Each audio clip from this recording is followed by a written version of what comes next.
Shalom, shalom, Israel. First and foremost, I want to give all honor, glory, and praises unto YAHAWAH, YAHAWASHI, YAHAWASHI. Double honors to the elders and apostles, great millstone, shalom to my AHPARYAM, YAHAWAH, who are diligently waiting to be delivered from this foul captivity. This is Brother Kawa Cup coming at you with another lesson, Ezekiel chapter 35, verse 5. Because thou hast had a perpetual hatred, and hast shed the blood of the children of Israel by the force of the sword, in the time of their calamity, in the time that their iniquity had an end. Yeah, we don't need to read the whole thing, but I'm just letting you know, basically, perpetual hatred, alright? Esau has a perpetual hatred towards the children of Israel, or the Israelites, alright? And this has been going ever since Jacob and Esau came out the womb, alright? Even before that, Slakia. Alright, now, with this being understood, the inspiration to do this lesson comes from this, okay? Because we're going to be going into this whole hate campaign thing, okay? Because it is hypocritical, funnily enough. And you know, they did a commercial of Tom Brady and Snoop Dogg.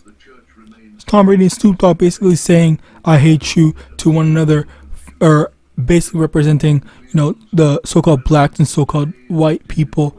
You know, their hate, quote unquote hatred towards each other. When in actuality, you know, the reason why. Let's actually watch some. Let's watch it first, even though I do not want to watch it. I'm probably gonna.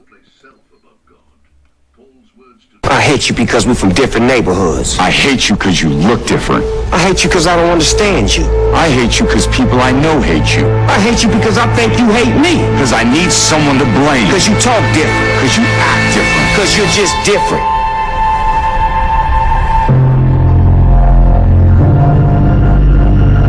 Man, I hate that things are so bad that we have to do a commercial about it. Me too.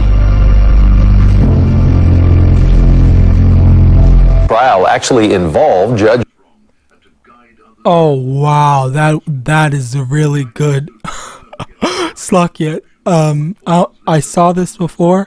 I just remembered they he basically, what he does after this, he basically shows some court cases where whenever an Edomite police officer kills a Jake, the Edomite police officer goes and hugs the judge. Slakia, the judge goes and hugs the police officer, saying, "Oh, I know you didn't mean to do it," and it just gives sympathy to the freaking Edomite officer. But let that be the other way around. Let a Jake murder an Edomite person. There's absolutely no sympathy. There's no hugging. There's no tears of, "Oh my God, I know it's fair. I forgive you." This, that, and third. No, it's just straight.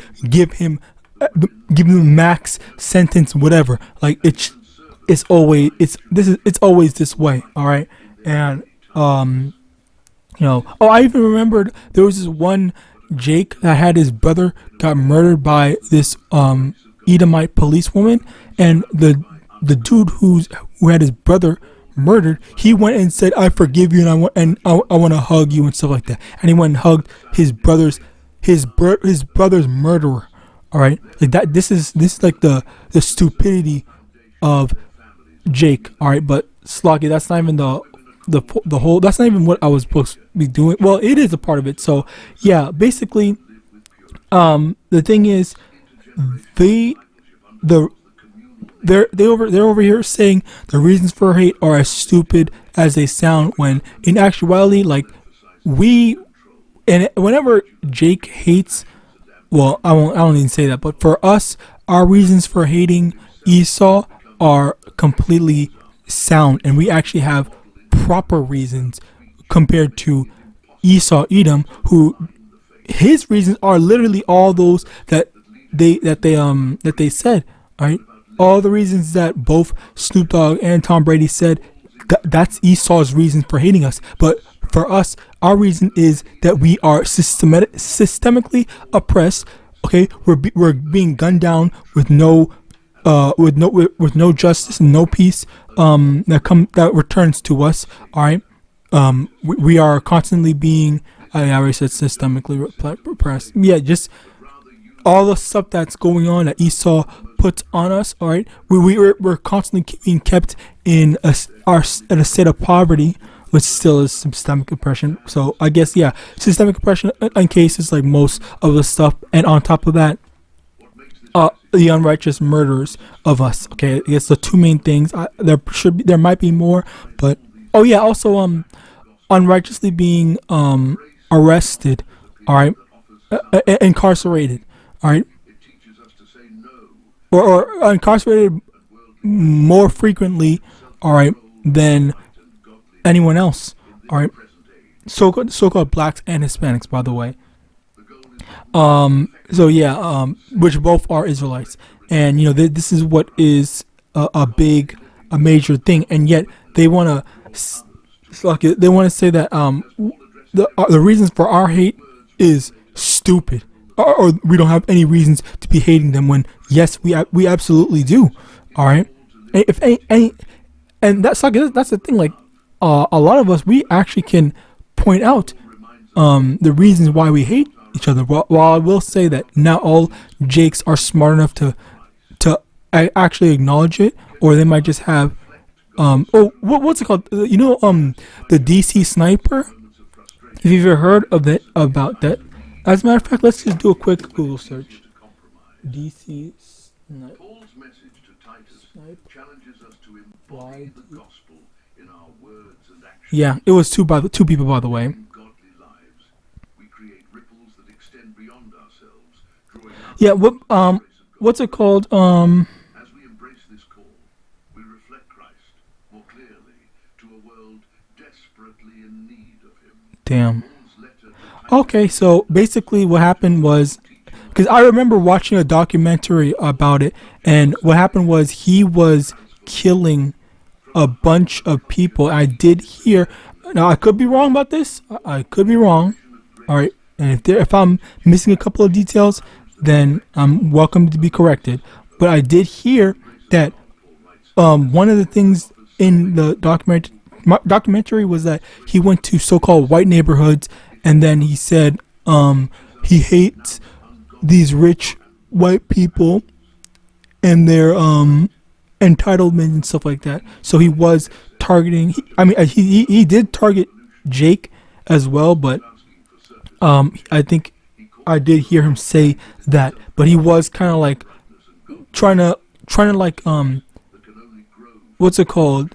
Get his people off his trail. All right. Let me see. At the core of Paul's exhortation is the sacrifice of Christ. Jesus Okay, of course. for us to redeem. Well, it's fine. Anyway, continuing on.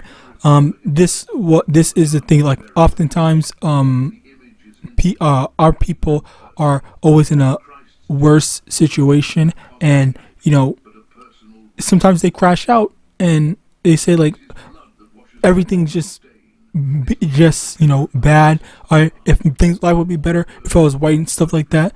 All right, and it's because of this stuff. It's because of Esau Edom that things are like this, and we are able to easily identify that, as well as should anyone have any. Because I'll just speak for myself. I have a hatred.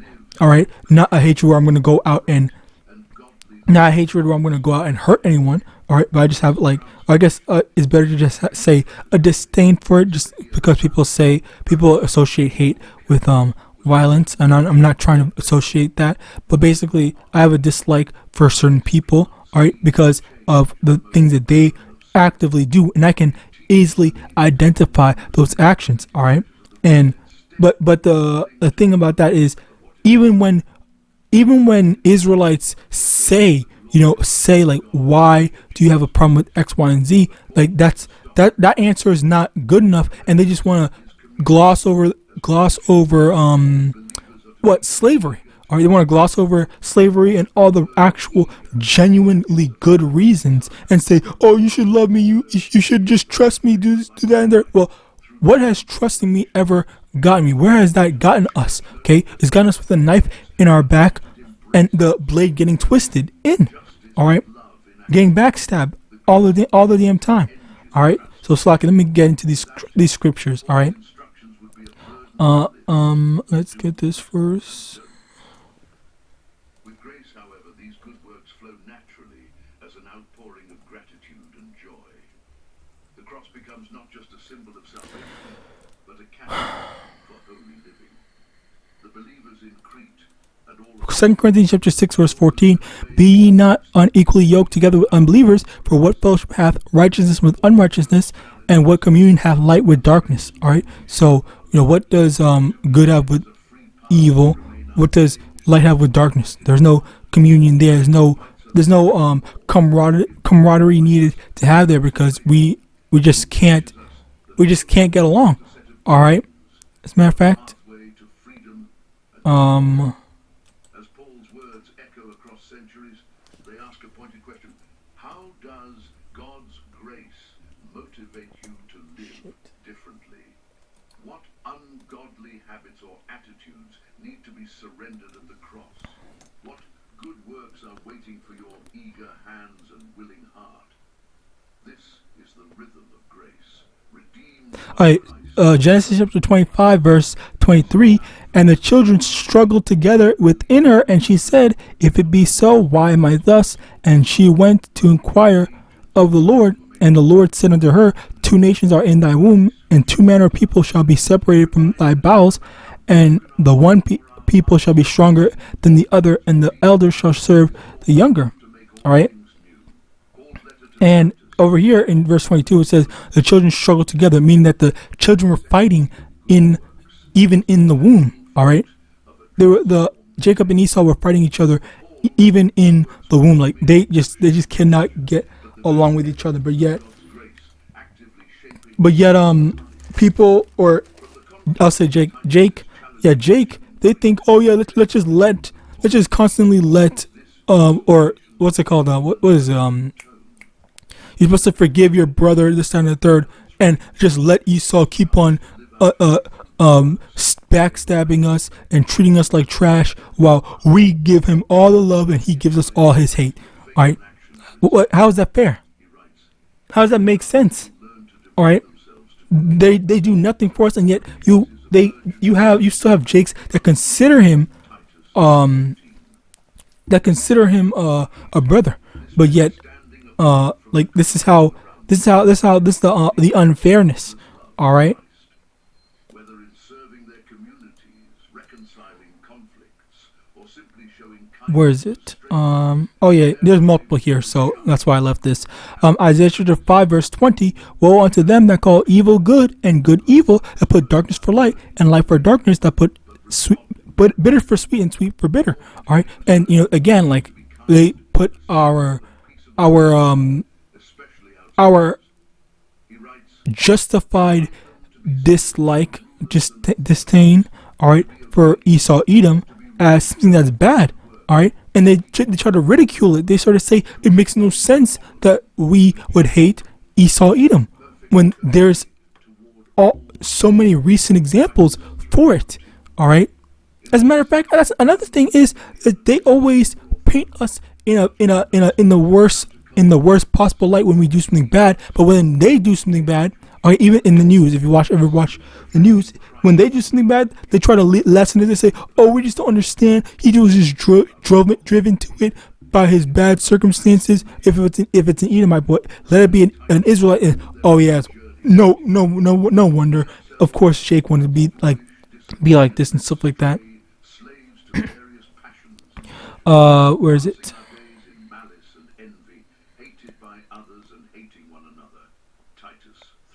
Proverbs 17 verse 13, whoso rewarded evil for good, evil shall not depart from his house. All right, and that's another thing where you have these people that want to say that our hatred is not justified, okay, or want to talk down on us because we have genuine reason to not trust or like Esau Edom. Okay, they want to get on us for that. Then that's when the Lord sees that. All right, the Lord sees that just straight up unrighteousness, unfairness. All right, He's gonna judge these people for that.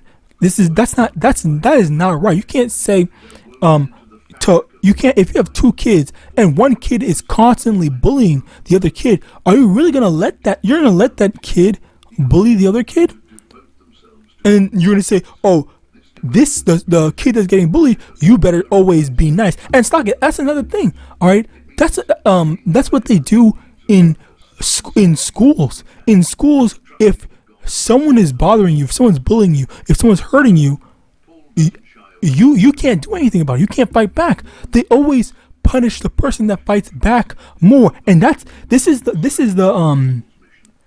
message that they are sending to children, where you are never allowed to fight back to defend yourself. You are never allowed to defend yourself.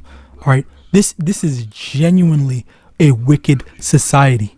All right, because simply defending yourself, and that's why you get a lot of these school shooters. All right, because these kids are actually evil. All right, be they Edomites, Israelites, heathen, whatever. All right, or Jake, I'll say not Israelites but Jake. Okay, these children are evil because they are always they say, "Oh, we're just joking around, we were just having fun." Well, who is it fun for? It's only fun for you. And then the kid just has to, the victim just has to deal with it until they go to their breaking point and either take their own lives or take someone else's life. That's when it's not a joke anymore, or it was always a joke. What is this? All right, and honestly, I will never get over that injustice that happens to children. But I mean, in terms of if you know, you know, but basically like this type of behavior, this type of like demonizing people for fighting back, I absolutely despise it. I despise it. Anyway, let me see. Emphasizing the importance of avoiding pointless disputes and addressing divisive individuals with firmness and grace. Paul warned against arguments. Okay, whatever. Let's continue on. Luke chapter 6, verse 42. Either how canst thou say to thy brother, Brother, let me pull out the mote that is in thine eye, when thou thyself beholdest not the beam that is in thine own eye? Thou hypocrite, cast out first the beam out of thine own eye, and then shalt thou see clearly to pull out the mote that is in thy brother's eye. And you know, that is the biggest thing. That's the I guess checkmate, honestly, because you know, you have Esau Edom doing this video of you guys need to stop the hate. But obviously, you know that this whole hate campaign is because of us. It's simply because of the Israelites. All right, the reason why we can come to this conclusion is because they say that people claim that the Israelites hate. You are only in Israel, or you're only going to receive salvation based off your skin color, when that is absolutely not what we say. We even say, I'll just speak for myself, or no, just in general, many of us even say, okay, I'll speak for myself, Slakia. The thing is about Israelites, all right, which multiple camps do have, all right, is they have some light-skinned brothers in there too that are Israelites, all right, not even light-skinned, but so-called white-skinned, as in like they look like Edomites, all right, and you know that it's not about your appearance or your phenotype, all right, it's about your blood, and that is what is going to give you the qualifications for salvation, not you actually being definitively saved. Yeah, that's not your phenotype. That's the main thing. Your phenotype is not going to get you saved. All right, but of course they want to try to use their own logic to, or yeah, these clan members' logic to define our stuff, and then they just want to draw that parallel without actually understanding or even hearing what we've said. For what we've said. All right, I'll just say what we said. Yeah, because your look, what you look like or your skin color is not going to save you. It is No, it's not even a prerequisite. It's your race that's a prerequisite. All right. If your father is an Israelite, if your father is an Israelite, if you descend from an Israelite, that determines if you are an Israelite or not. Okay, you could look like an Edomite, you can look like so-called white man, so-called Chinese man, whatever. Okay, your appearance doesn't matter. All right, but of course, because of their lack of understanding, they just put KKK logic and apply to us when we don't believe in that. We actually read the Bible. Continuing on. Oh, also Slakia. Another thing is, in general, they try to tell us to stop hating them when all the hatred that they do, all the hatred that they did, they're still doing it. All right, it's still up and running, and they haven't even fixed their own community towards their hatred towards us, for them to even be able to speak on it. All right, it's still a systemic process. Okay, where you have everything that is working against us, but yet we're not allowed to hate the situation that we're in. Job 34 verse 30, that the hypocrite reign not, lest the people be ensnared. And we don't want this hypocrite to constantly reign, because you see how, that's I think it's in Sirach chapter 10. I think it is. Sirach 10. Paul exhorts Titus to prioritize good works and to teach the church members to meet pressing needs. What was it? It was They're grounded in the practical realities of life and ministry. He emphasizes a church that doesn't really exist but thrives, filled with believers who reflect the transformative power of the gospel. By meeting tangible needs, the church becomes a beacon of hope, countering the selfishness and chaos of the surrounding culture. Oh wow, I literally got it right, Slakia. So Sirach chapter 10 verse 2, as the judge of the people is himself, so are his officers, and what manner of man the ruler of the city is, such are all they that dwell therein. And basically it means that the people that are, or the ruler, the people that's ruling over a nation, that's what the people are going to be like. And it's basically a snare of like, say for example, if someone is a thief, all right, they say if you steal from this stuff, you're going to get your hand cut off. Okay, but the ruler is a thief, and the people basically take after the ruler. So the people have an innate desire to want to steal, so they steal and then they get their hands cut off. But the ruler doesn't, because the ruler. Let me get that. As a matter of fact, Psalms chapter 73. I want to say verse 3.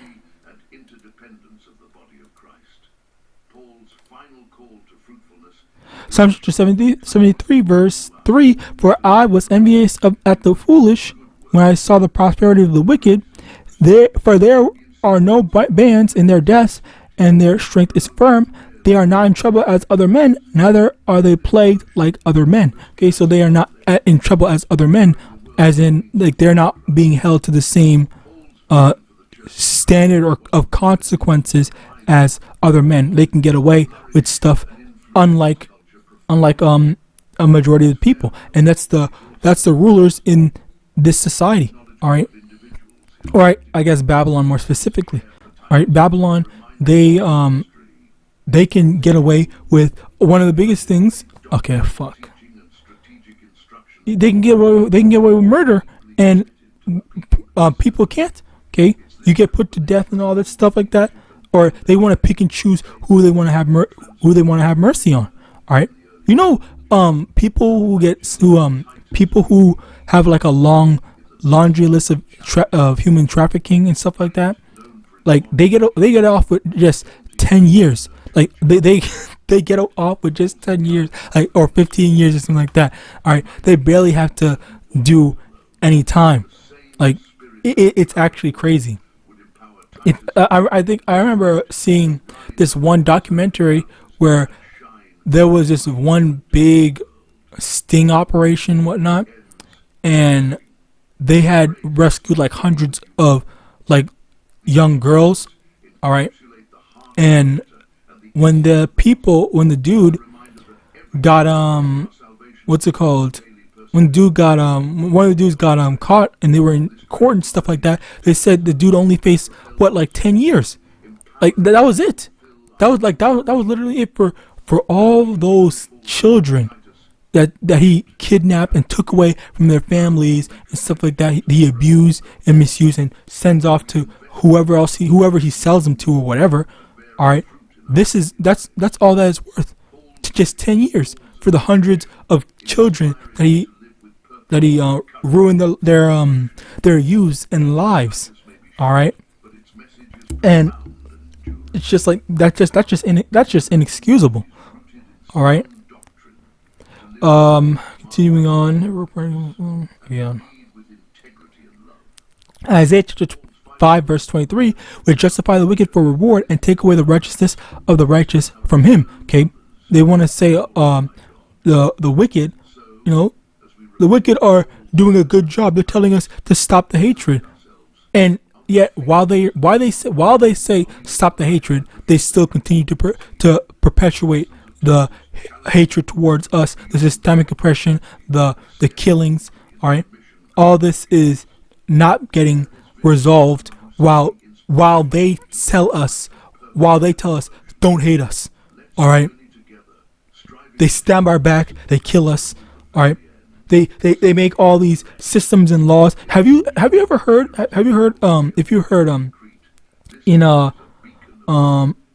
in America there was this one time, what happened was there was a senator that, oh wow, I actually saw that, Slovakia. There was a senator that asked specifically for black voter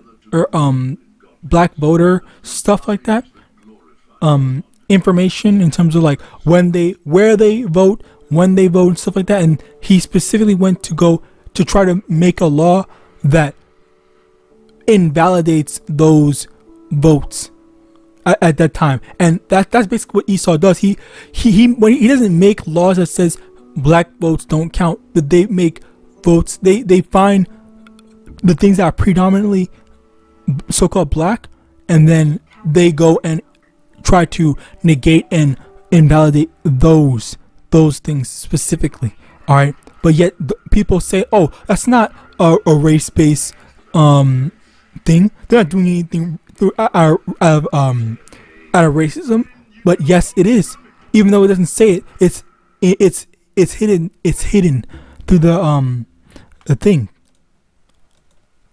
If you look at the context from prior, Proverbs 17 verse 15, he that justifieth the wicked and he that condemneth the just, even they both are abomination to the Lord. All right, and all these people that constantly want to pretend like there is no racism going on. All right, the Lord's gonna deal with you. All right, because absolutely there is.